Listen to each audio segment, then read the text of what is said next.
Vozi se ovako, pomoću ekrana. Prelazi prepreke.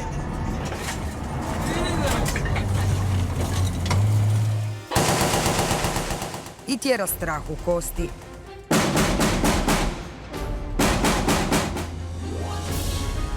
Svaki dio ovog oklopnog vozila radi se zasebno. Zavaruje se, pletu se tisuće žica, stavlja nekoliko slojeva boje,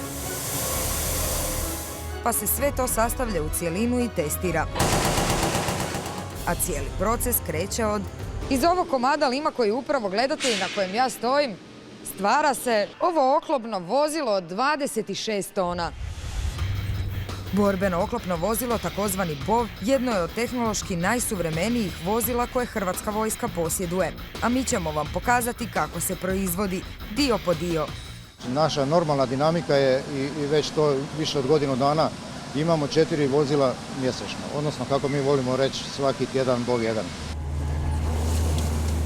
Borbeno oklopno vozilo na terenu podnosi velika opterećenja.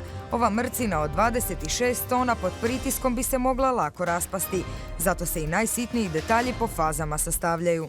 Ovo je završna faza sastava oklopnog tijela kada se međusobno sastavljaju glavne komponente, krov, pod koji se rade tamo u pojedinim segmentima.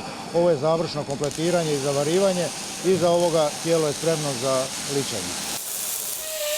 To je temeljno za vojni program. Ivan se upravo priprema za nanošenje završnog sloja boje. Miris u ovim prostorijama teško je opisati. Ide izvana cink temeljna boja, pa ide ova zelena, onda ide završna na kraju, NATO zelena. A iznutra ide ova pink temeljna, pa ide završna siva. Da, dobro ste čuli, ovo muževno, moćno vozilo iznutra je nježne ružičaste boje. 4 dana rada, ne računajući sušenje, je potrebno kako bi se oličio cijeli BOV. Oko 200 i nešto kvadrata možete površine ufarbati s time. Imate 3 sloja oklopa na vozilu, oklopno tijelo i završno ličenje, to je tako otprilike 200-250 litara maksimalno ode boje na njega. Toliko ima zaštitnih slojeva? A krema? Krema to je da lice ne izgori od boje. Boja je prejaka, pa moramo debelo nalazati. U ovoj hali se odvija montaža do zadnjeg detalja. To su pojedinačno sklopovi koji se ugrađuju na oklopno tijelo. Otvor za vozača jedan je od najsloženijih dijelova ovog vozila. Sam taj otvor u konačnici stoji oko 12.000 eura. Ivanu i Martinu treba 5 dana da sastave samo jedan otvor, jer se sastoji od nekoliko stotina dijelova. Ovo je nekakav transportni dio, jel? Sistem u kojem vozač, pri čemu vozač, znači u običnom transportnom putu, ima puno veći vizir, jel? To zašto? To navodno nijedan BOV nema. Ukoliko je u situaciji da je u borbenom položaju, ovo se poklapa, opet se vrši zabravljivanje, ali do kraja. Evo, znači sad imamo ovdje periskop, jel? Preko kojega vidimo u transportnom vozač vidi van pri borbenom položaju. Ovdje svi oni oklopi s početka priče počinju poprimati konačan oblik. Čak i motor dolazi u dijelovima. Ima 405 kW, znači 535 konja. Za usporedbu, prosječan gradski automobil ima 60 konjskih snaga. Tako je napravljen da mu je za zamjenu u slučaju kvara na terenu potrebno tek sat vremena. U drugoj hali spajaju se sve žice koje prolaze kroz cijelo vozilo. Što je to zapravo? Ovo vam je jedna kontrolna kutija koja je sad tu gotova, koja služi za otvaranje vrata posadi da može izaći van. Radi se pomoću ove ovakve naprave gdje su točno odmjerene žice do svakog konektora i složi se poslije ovakvu jednu pleternicu i to mora se ubaciti unutra. Znači ovo je potrebno da bi se uopće otvorilo vrata? Ovo je početak. Žica tu. Svaki od ovih radnika spaja sustave po šablonama. Proces je dugotrajan. Koliko vam treba? Pa treba jedno 18-20 sati. I svaki od ovih, malo je reći, i kebana od žica odlazi na provjeru. Sve treba raditi poput švicarskog sata. 100% sve bude ispravno i... Da. Uvijek bude ispravno? Pa bude što se tiče testera. Znači tester ne može pogriješiti. A dobro, gdje koji kabel se i vrati, to se popravi i to je to. Ovo kroz što me gledate je monitor ciljača. Tako naime vojnik gađa svoju metu. Kada se sve spoji iz ove hale, bovovi odlaze na poligon na ispitivanja i vraćaju se na završnu ugradnju. Ovo je sad ratno svjetlo. U borbenim uvjetima kad se otvaraju poklopci, kad se otvara rampa, automatski se u vozilu pale ratna svjetla. Specifičnost ovog oklopnog vozila je u tome što je posada maksimalno zaštićena, uključujući i onog koji gađa mete. To je razina zaštite 10 kg eksploziva ispod bilo koje kotače ili ispod sredine vozila. Može se dogoditi oštećenje, može otpasti kotač, a ono što je bitno to je da preživljava posada. Kada se vozila vrate s poligona, još jednom se provjeravaju, i to ručno. Provjeru čega radite vi sad? Provjeru ručne kočnice. Koliko vam treba da provjerite cijelo vozilo? To provjera cijelog vozila, pa 2 smjene, 2-3 smjene.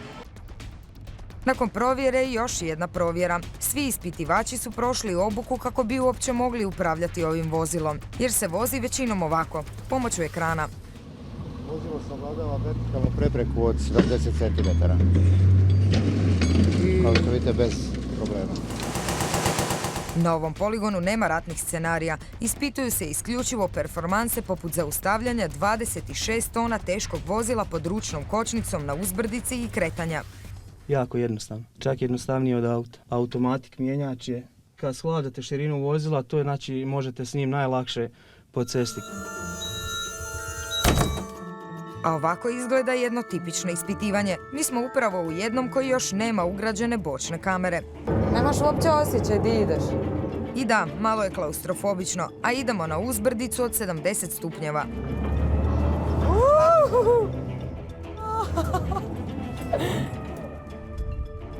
Stali smo. Stojimo. Isuse Bože. Kako čudno. Će on sad moći baciti u prvu. A to uvijek tako pričeka? Može. I ide. Nema trza, nema ničega. Nevjerojatno. I još prolaz po nepristupačnom terenu. Ideš. Smo mi to prošli uzbrdicu? Po vama je super ovo vozit. Drugi dio ispitivanja odnosi se na strojnicu. Radimo popunu. Ulažemo redenik. Oružje mora biti u sejfu, znači zablokirano dole da ne može ciljač ništa da radi. Zablokira se i poklopac se zatvara. Ovom oružanom stanicom upravlja se iznutra i vojnik gađa preko LCD-a i potpuno je zaštićen. Najpouzdanije do 2000 metara, ali mi radimo sada upucavanje na njegovu preciznost na 100 metara. Idemo svi u zaklon. Možeš repetirati. Spreman? Spreman. Može. Paljba!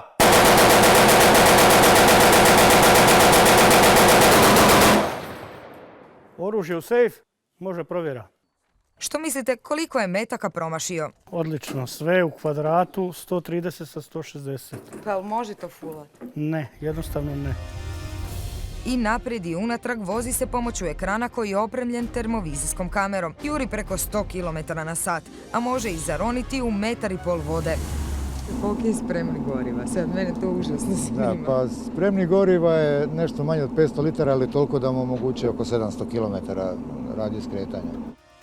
Dio po dio sastavlja se i nastaje ovo moćno vozilo. Vozilo za koje smo zbog silnih afera svi čuli. 150 radnika prošlo je stručnu obuku. Znanje i tehnologiju imamo. Što će biti nakon što se isporuče sva dogovorena vozila Hrvatskoj vojsci, još se ne zna.